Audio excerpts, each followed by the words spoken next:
Déplacement aujourd'hui à Marseille du garde des Sceaux, Éric Dupond-Moretti, d'annoncer que la réforme sur la justice des mineurs pourrait s'opérer dès le 30 septembre prochain. Cité phocéenne, vous le savez désormais, les règlements de compte autour du trafic de drogue sont fréquents. 3 morts le week-end dernier, dont un adolescent de 14 ans. Des mineurs au cœur de ces drames.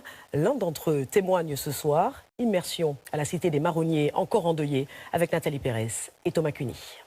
6 jours après la mort d'un adolescent de 14 ans exécuté à l'arme de guerre, rien n'a changé dans la cité des Marronniers. Nous sommes accueillis par des adolescents qui tiennent ce point de deal et toutes les entrées de la cité. Des checkpoints, des barrages ont été installés. Notre présence est aussitôt repérée par ces guetteurs. Venez le gérant, il dit oui, tu montes. On dit non, désolé. Nous ne sommes pas autorisés à aller plus loin, mais nous parvenons à engager la conversation avec les adolescents qui connaissaient la victime. Vous le connaissez bien? Regardez ici. Là Ouais. Il est mort ici. Il travaille avec nous. Ouais. Et toi, par exemple, t'as quel âge? T'as 14 aussi ou non? Non, moi, 15. 15. Les habitants de la cité qu'ils connaissent peuvent passer. Pour les autres, on déploie un grillage et on vérifie les pièces d'identité. Leur travail consiste à tout contrôler, mais aussi à prévenir l'arrivée des patrouilles de police. Pour cela, ils sont chaque jour rémunérés. Non, ici, ça fait longtemps, ils payent comme ça des 100 €. Et les autres, ils payent 120 toute la journée. Et vous avez pas peur après ce qui s'est passé là? Normal, c'est rien. Et regarde, ils voient une voiture bizarre, parce que le grand scooter. Non, ils voient, ils partent courir. Cet adolescent nous confie vivre seul dans un foyer. Ses parents sont restés en Algérie.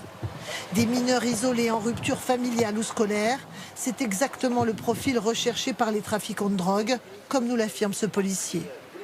Parce qu'ils savent que judiciairement, on ne pourra pas les poursuivre. Vous savez qu'il y a une majorité à 16 ans qui fait que les gamins de 13, 14, 15 ans, quand ils sont juste interpellés pour guetteur dans un trafic de stupes, ils sont hyper rarement poursuivis. Et si en plus, le jeune, c'est un jeune sans papier qui arrive, donc vous l'avez bien compris, de l'étranger, vous imaginez que c'est le profil parfait, puisque un, il ne sera pas poursuivi, et deux, il ne sera pas renvoyé. À Marseille, depuis le début de l'année, 15 personnes, dont 2 mineurs, ont été tuées dans des règlements de compte. Selon la police, des mineurs blessés par balles sont de plus en plus nombreux ces dernières années, même si le ministère de l'Intérieur n'avance aucun chiffre officiel. L'implication d'adolescents dans les réseaux est liée avant tout à la précarité, selon ce spécialiste des quartiers nord. Pourquoi est-ce qu'il y a de plus en plus de jeunes dans ces trafics? C'est tout simplement parce que ces quartiers s'enfoncent dans la misère. Quand le gamin, quand le minot, il sort le matin, il va dans son escalier, il essaie de sortir de sa cité, la première chose qu'il voit, c'est quoi? C'est des dealers avec beaucoup d'argent.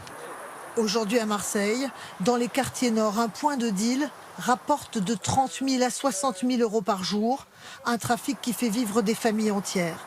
Et c'est contre cette économie souterraine qu'entend s'attaquer aujourd'hui le gouvernement. Dans le Var, après les incendies